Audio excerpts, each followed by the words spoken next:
पाकिस्तान کې د ایران سفیر وایي طالبان باید له پخوانیو تېروتنو زده کړه وکړي.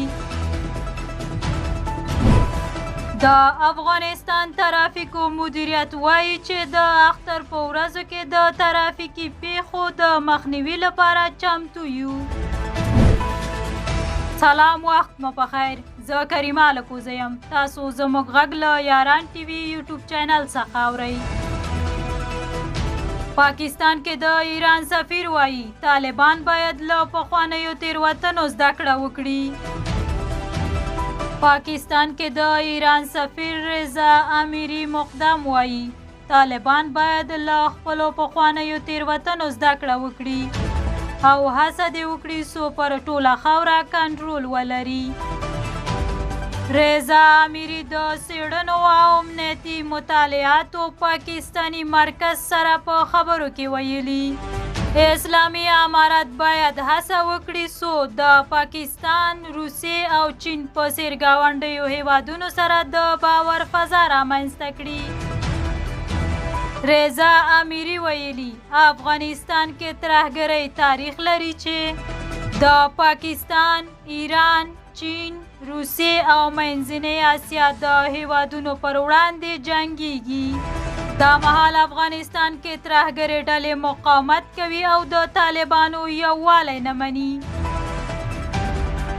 رضا امیری د امریکا له لوري د افغانستان کنګل شوې شتمنۍ ته په اشارې ویلي امریکا غواړي څو په سیمه کې حضور ولري. د افغانستان ترافیکو مدیریت وایي چې د اختر په ورځو کې د ترافیکي پیښو د مخنیوي لپاره چمتو یو. د افغانستان اسلامي امارت د ترافیکو عمومي ریاست وایي چې د اختر په ورځو شپو کې د ترافیکي پیښو د مخنیوي لپاره چمتووالی نیولی دی.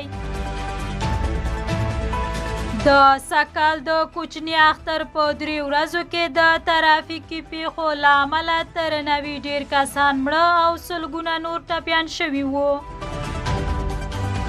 دا ځل د ترافیکو عمومي ریاست مسؤلانو ویلي چې د لوی اختر په ورځو شپو کې د پلازمینې کابل په ګډون په ټولو ولایتونو کې د ترافیکي پیښو د مخنیوي لپاره چمتووالی لري. د مسؤلانو په وینا چې د اختر په ورځو کې ګڼه ګوڼه زیاتیږي او دوی له چلوونکو هم غوښتي چې د سفر پر مهال ترافیکي اصول مراعات کړي.